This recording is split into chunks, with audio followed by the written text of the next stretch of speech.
So welcome everybody to the LIBREhub seminar. Thanks for joining us in the live meeting as well, which gives you the opportunity to discuss also with a speaker, in addition to then having the video available on YouTube later. I'm very excited about today's speaker, Carlos, who is a PhD student in our institute working with Pablo. And so this is exciting because it's actually one of our original works from the institute that we're presenting. And today we're not talking about hardware directly, but about another open source tool. So a framework for simulations, which is very important to understand, if I understand this correctly, to make choices for hardware adjustment or for also software procedures. So again, it's a very important resource for the space of magnetoresonance imaging, which is one of the topics in our initiative, in our project. So without further ado, I'd like to hand over to Carlos. Probably has a little bit of an introduction too. I should mention that right now he's in England. So with the PhD program that we have in the Institute for Biological and Medical Engineering, we have a partner program with King's College London, and so Carlos is currently there on an exchange. No, I'm already back. You're already back, okay, but you were there week. the last semester, right? Yeah. Okay, so you're actually tuning in from Chile. Okay, that's great. I wasn't aware that you're already back. Okay, thanks. So we're looking forward to hearing from you. Okay, I'll stop sharing and share again. Sorry. That's all right.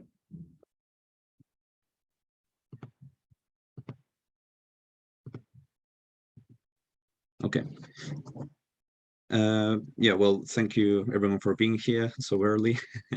I will talk about my work with MRI simulations, and this talk will not be focused on the MRI part, but a little bit more focused to the open source part, because obviously I'm presenting for LIBREhub, so the focus is slightly different. And just as an outline of the presentation, I will start, assuming you have no MRI knowledge, just a few slides about how MRI actually works, very superficial, and then we'll talk about why we want to create another MRI simulator, because there's plenty, and followed by Koma, the work I've done, and how it was developed to satisfy the requirements or the needs for researchers, but also for students that are currently learning about MRI. And finally, I will end talking about the open source ecosystem, specifically how the Julia programming language enables to develop very professional software that can be used for others. Okay, so just to start, probably most of you have been inside an MRI machine, like this tube that produces some sounds and generates tomographic images, meaning that you can see someone from the inside. Not only that, but you can generate the volumes, and you can obtain beautiful images of the brain, the heart, and you can already know, and you already know that this is quite useful in medicine to diagnose some diseases. But how does it work? Well, it's always useful to see or look to the past. And I just want to talk briefly about Paul Latterberg, that was one of the original creators of the MRI part, the creation of the image, because the magnetic resonance was known before. And a few things changed. It was previously called nuclear magnetic resonance. The nuclear was dropped because of the war. And also he called this MRI sigmoidography, that it was not a very catchy name, so I'm glad we don't need to pronounce that. But it was inspired from a Greek word. And the other person that is quite important in the MRI field is Peter Mansfield, or recently Sir Peter Mansfield, and that also contributed greatly in how the image is acquired. And for those who know a little bit more, he basically created the slice selectivity and was one of the pioneers on the imaging of actual humans. The previous image that I showed, it was like some water tubes. So this one is actually useful to look inside a human. And both obviously received the Nobel Prize for this, so it's quite the achievement that is not easy. It has a lot of gears and tiny things that need to work properly to this image to look good. So how does it work? I think most of you know about concerts, and I will just explain briefly how it works by an analogy. So when you have a partiture, you have like different instruments, like the first violin, the second violin, viola, cello, etc. And each one needs to do a specific thing at a certain time to have a great song. So basically you have as an input the partiture, then you have the instruments that produce the sound, and then you get the beautiful song. For example, could be like this.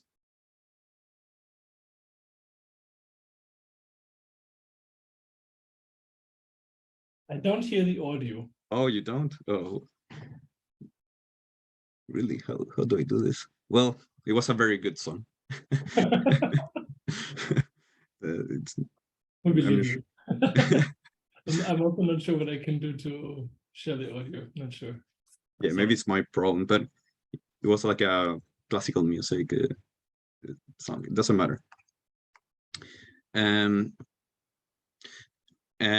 what about the MRI? You basically, instead of a song, you produce an image. Instead of the instrument, you have the scanner that has a lot of instruments inside, and you control all of them with this sequence that defines what part of the scanner do what at a certain time.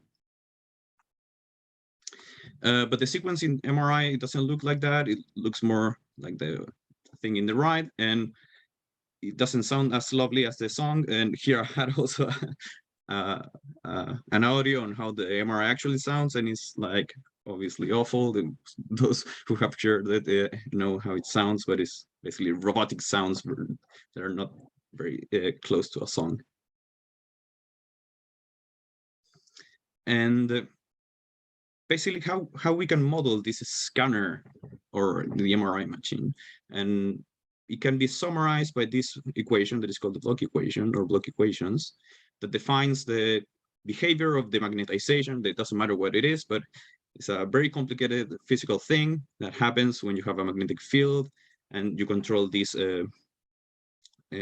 different parts of the MRI machine to change the gradients or RF components. And the thing is that if you look at these parts of the Bloch equations, the proton density, T1 and T2, those are tissue specific. So each tissue behaves differently when you put the same magnetic fields. And that's how you generate the contrast between tissues. For example, here I'm showing like an image that is more T1 weighted and another one that is more T2 weighted. And basically, you can identify different tissues and, for example, look at cancer or edema or multiple clinical stuff that could be interesting. And why would we want this MRI simulator? Because we want to be able to have great images, of course, but there's two different ways that have started recently. One is quantitative MRI that tries to remove the dependence of the instrument or the scanner and the user input to get the images. So instead of getting a T1 weighted image, we get the T1 map that has seconds, is quantitative, and it shouldn't vary between scanners. It's like a property of the tissue. And another one is the use of artificial intelligence that needs training data and gives us very fast reconstructions and image interpretation and a lot more. Here I will just focus on the quantitative part. So these T1, T2 properties and all of the properties in the Bloch equations look very important. So let's measure them. And at the left here, I have a screenshot of the manual of a vendor that basically says the magnetom is not a measurement device as defined by the medical product guidelines. And that means that just by default, it's not constructed to be a measuring device. What does that mean? That if you just change a sequence and get an image, for example, a T1 weighted image there, you have all these effects mixed together. So you cannot disentangle them. And the promise of quantitative MRI is that you can put all of these in different compartments and separate them to get the values without this interdependence. So how do we measure them? This is when we start getting problems because, okay, we have this very physical quantity, precise T1 that is measured in seconds. And someone's in a paper publishes a sequence that says, okay, I can measure the T1 with this sequence. Okay, the problem is that everyone has a different scanner that is calibrated, it's slightly different, so the instrument is different. And the other problem is that when they show the sequence, it's not very well described as the one I showed before. It's kind of sloppy, it's missing details, and even worse, some parts are proprietary and you need to pay to have them, or are from a different vendor and you don't have them. So this is the landscape of quantitative MRI and MRI in general, not only quantitative. So why another simulator? There has been a lot of them. Each one tries to solve a different problem in a different way. And Koma, you can see here that is one of the last. But I just want to briefly mention some of them that will be important later. One of them is JEMRIS, here at 2010. That basically was one of the first MRI simulators, meaning that it can generate an image and you can play with the sequence or this partiture and see the results. And another very important thing that happened in 2017 is the development of the pool-seq format that is not only a simulator, it's a very basic simulator, but the main contribution here is that it describes a sequence completely in a text file, and it's an open source file, open source protocol, sorry. So you can upload with your paper the sequence, and you have the exact definition that you used for your images in the paper and is reproducible. And Koma is one of the last. Why another MRI simulator? Is because most of them do not produce images. And you need to imagine that you're taking a selfie and you want to see how the image looked, and you see this. So in the MRI, you're not measuring the image directly, you're measuring another space. So you need an additional step to reconstruct this data and get the final image. It's not as simple as taking the photo. So most of the simulators just produce this image or this data without the reconstruction part. So that's why JEMRIS was important, because it also put the reconstruction in it, and you don't need to take be an expert in reconstruction to just simulate. And another way it's done is that, for example, for image reconstruction, we tend to simplify the Bloch equations by just some operators that it doesn't matter what they mean, but basically we're simplifying the MRI system to enable our theory to work better, to the reconstructions to be more efficient, and etc. But this is not a good representation of the system. There's multiple effects that are being ignored when you start modeling the MRI like this. And another very common thing that happens with these simulators, maybe too common, is that when you try to install them, okay, this is a very new fancy MRI simulator, I want to use it, you install it, and you get this. So one of the main challenges is that for the simulations to be fast, what is generally done is that you have like a wrapper in MATLAB or Python where you're actually calling C++ code. So you have two languages. And the C++ code is compiled for a specific platform. So it could be Windows, etc. And it needs some certain libraries that are not packed with it. So if you try to run it and it was not compiled with your version of the library that you have in your system, it just crashes. So for running one of these MRI simulators and trying to extend them or do more stuff with them, you need to be one, an MRI expert, and second, a C++ or someone with a lot of patience until you make it work in your system. Basically, you need to recompile, and it takes a lot of time. Another thing is that with Koma, we wanted to target two different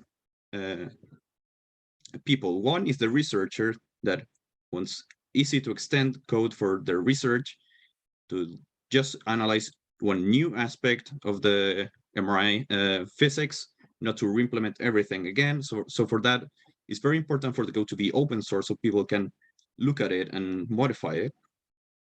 Another thing is to be able to easily reproduce the results with the software. For example, when you're trying to install something and it doesn't work, that's not very good for reproducibility because you need to modify stuff and you're not sure if you're modifying the software itself by doing that. And another thing is that the researchers love to program and love to do stuff by themselves to learn. So this software needs to be fast and accurate to be better than their own implementations for people to consider using that software, basically. And the student, on the other hand, just wants an easy to use, probably a graphical user interface with no programming skills required, and they just want to see the results. Basically, they don't want to program everything. So the idea of simulator and why Koma was born was to fill this gap between all of the simulators.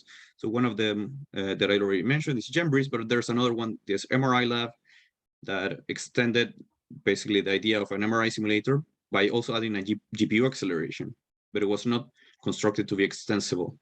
And by extensibility, I mean how many lines of code you need to modify to add something new. Like if it's not thought from the ground up to be extensible, it's very hard to add something new. And the other thing is that a lot of them, MRI simulators, meaning that they produce images, are not open source, so people cannot modify them. And even worse, they are not cross-platform, so they don't work in certain systems. So start to be annoying to find the one that suits your needs. So we wanted to do an open source, cross-platform with a graphical user interface, fast and extensible simulator, and that's the idea of Koma, of how it started.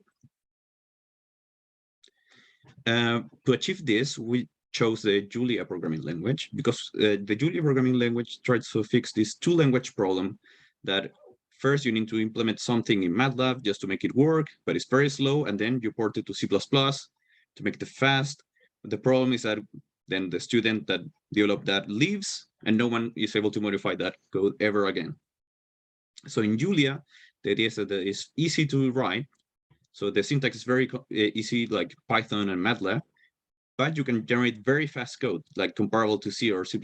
Here I'm just showing that even Python with NumPy, that is behind the scenes C++, is slower than Julia, and there are graphs like this with C++, etc. And Julia has comparable speed, and you can go as far as you want with Julia. You can do like memory optimizations, whatever you want, the same as C++.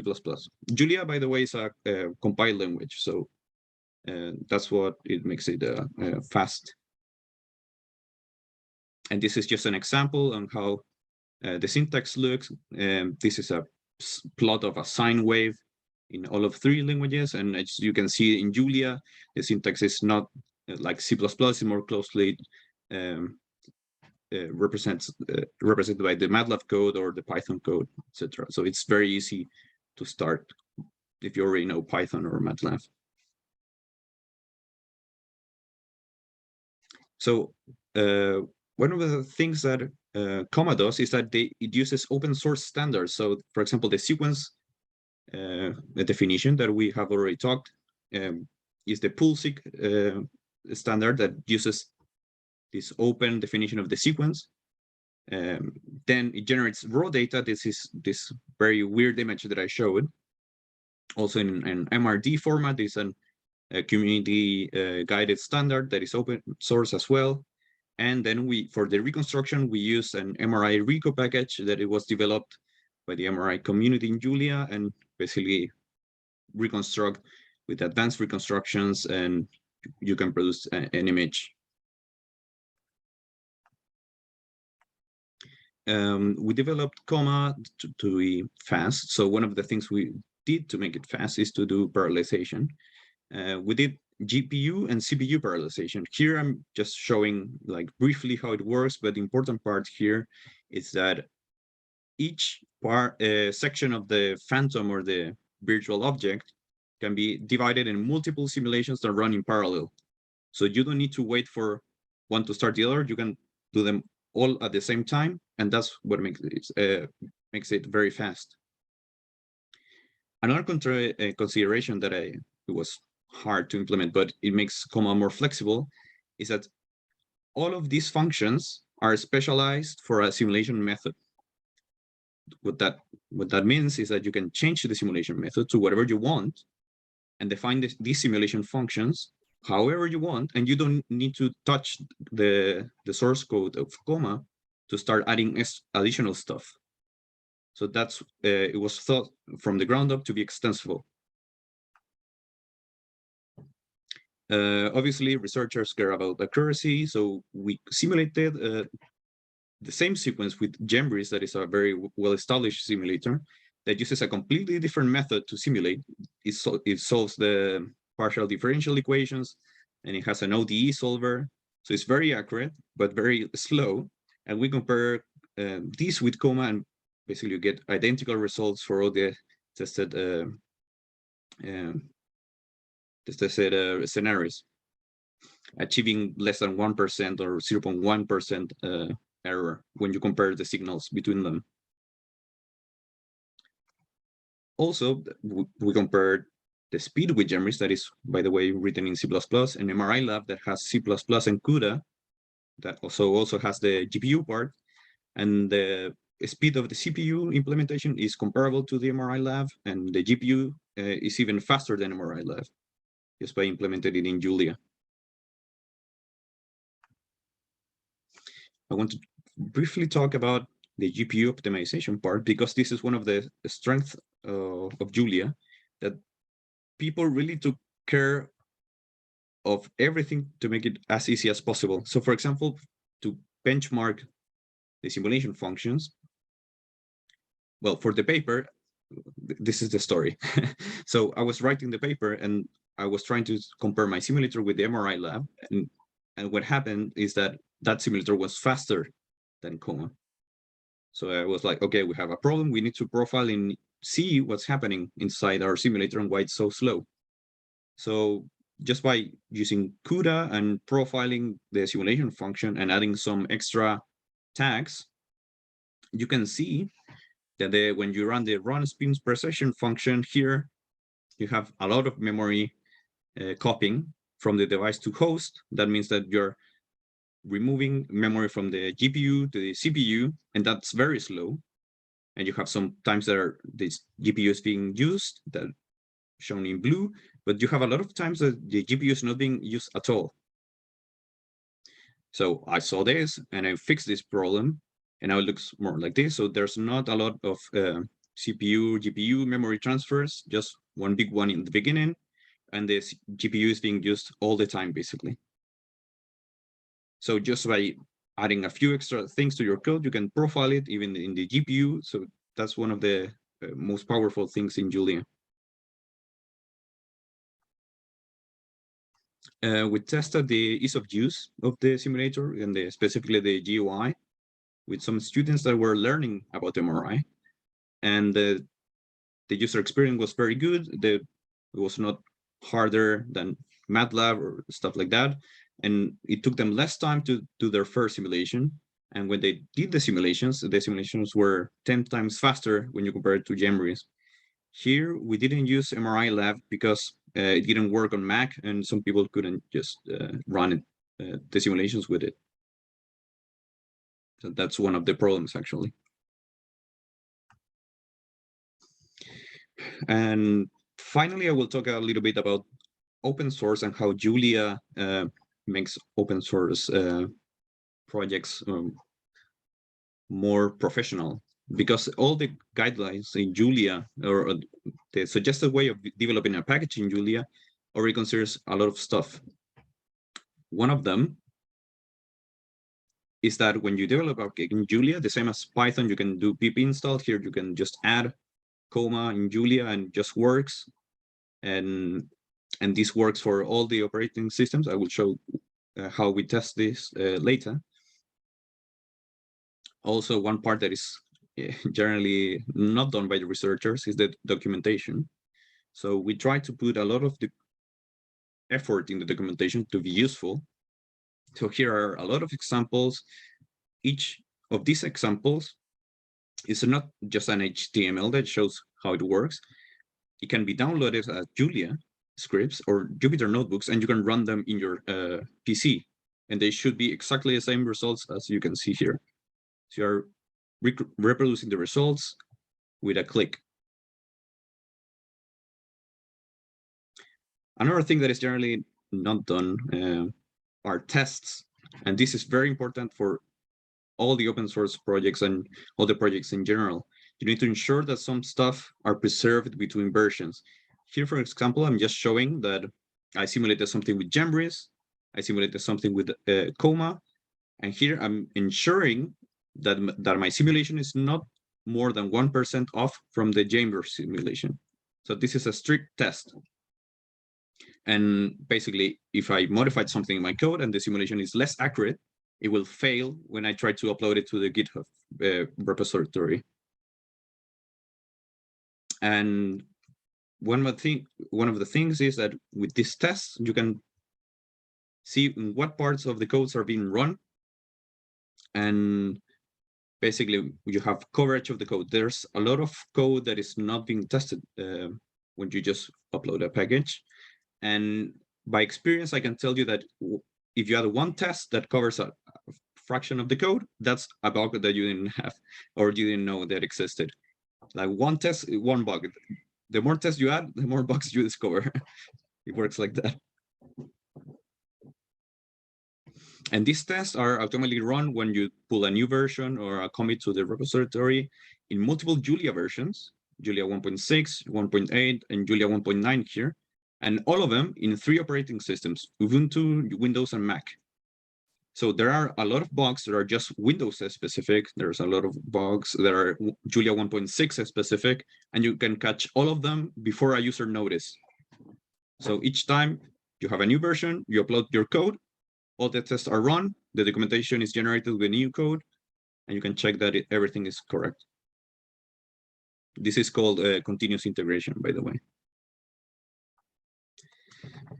Yeah, well, that's my talk, and I just want to say the open source is the way. It's a little bit of effort to do it properly, but I suggest people to do it as well. And the more eyes that see your code, the more bugs you find, and the quality of the code increases.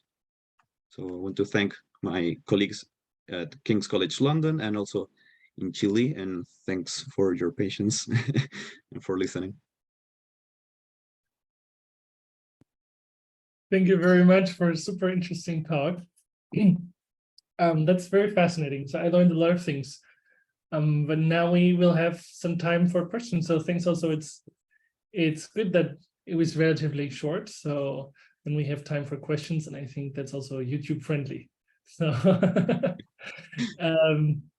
I do have a number of questions, but maybe someone from the audience wants to ask something first.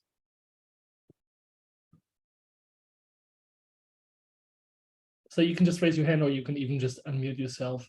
I mean, it should work to just unmute yourself and speak. Well, if not, I can make a start.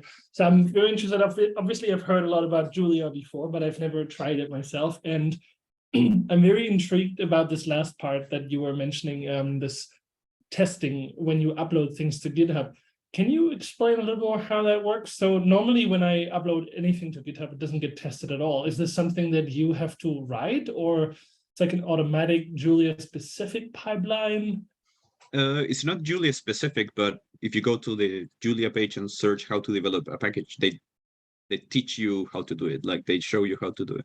Basically, it's an additional file you put in the GitHub that it produces some called GitHub action.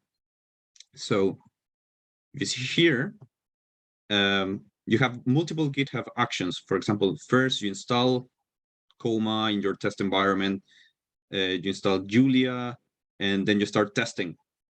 And what testing means is that you have a file that is called run tests or stuff like that inside your repository, and it's just being called each time this is executed, like the GitHub action is executed. In my repository, all of this pipeline is executed when you just do a commit.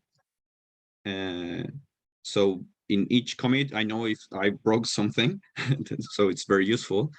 And yeah, it's basically you need to set up,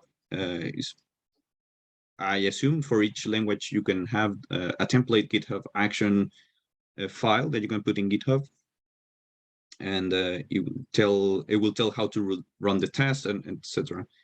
And yeah, and after running the test, I'm not showing it here, but I have an additional step that is checking the code coverage. So from the test I run, which % of the code is being touched by those tests. So you can go later to the code coverage page and check, oh, this line is not being tested at all, or this scenario is not being tested, and you can add another test and you'll find probably another bug.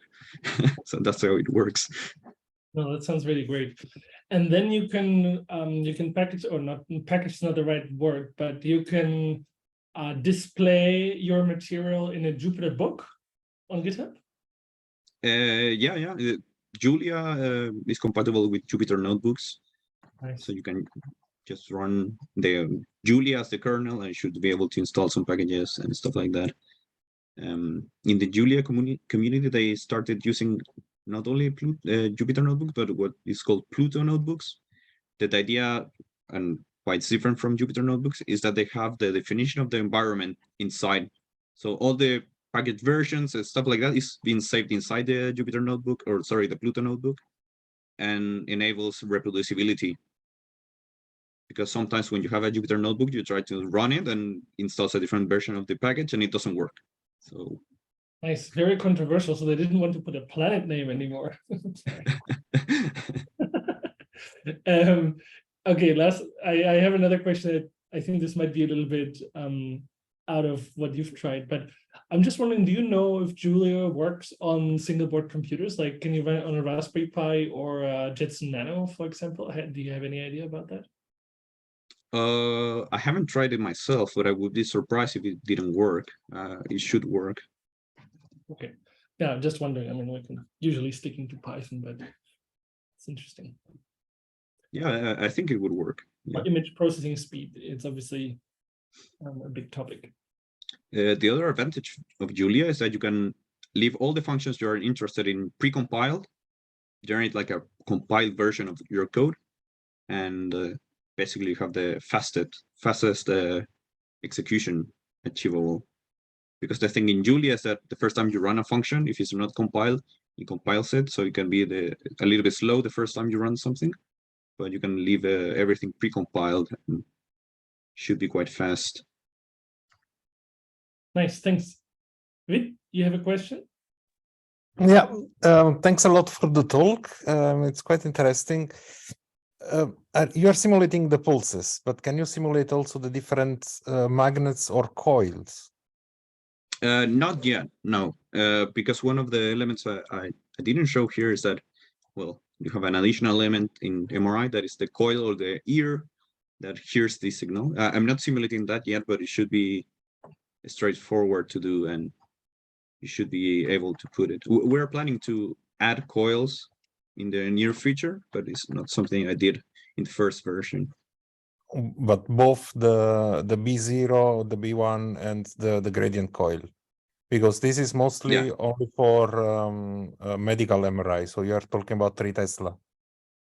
Yeah, it could be a 3 Tesla 1.5 or whatever. But Okay. yeah, you can model the V1, the V0, and the gradients basically with the simulator. Okay, thanks a lot. Okay, so I encourage anyone who's interested. There were so many interesting aspects about the talk to just unmute themselves and also ask. I have one more point maybe. So you mentioned that your simulator is extensible. Mm-hmm. Can you say a little bit more how that works? So yeah, so one of the things in Julia is what is called multiple dispatch. What that means is that if you have the function, for example, here, is it? Okay, for example, the function simulate. It receives a phantom, a sequence, and a scanner system object.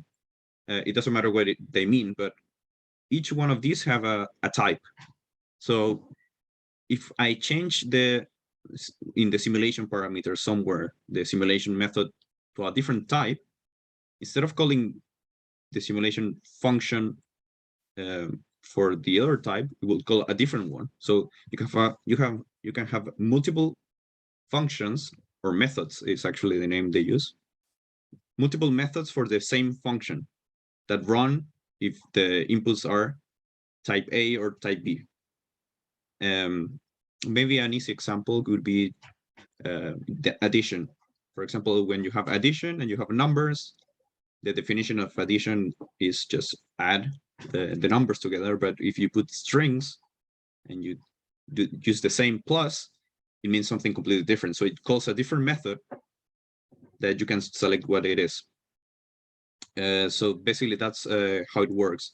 One of these inputs, you can define, for example, the simulation method that is inside here to a different type that is your custom type of simulation method, could be called my simulation method. And all the code works the same, but the functions that are called are the ones that you define. So you don't need to touch my source code. You can just extend based on your new simulation method. Excellent. That makes a lot of sense. So I guess you're graduating soon, right? So what's going to happen with the simulator after that? Is there already someone lined up to take over the programming? Are you going to stay in touch? I think I will continue programming this simulator because I use it in my research anyway. So yeah, I think I'll keep doing it. And now also there's another person called Boris that is working on it. So maybe he can help if I'm too busy. But yeah, there's some people that can help. And also we are meeting with some MRI people that work in Julia, and this simulation package that I developed. Now I'm only modifying it and Boris, but the idea is that anyone can modify it, and they just need to put a pull request and just need to accept it, basically. So yeah, that's the idea of the simulator, that anyone can do additional stuff. Well, congratulations for this excellent work. Is there any last question?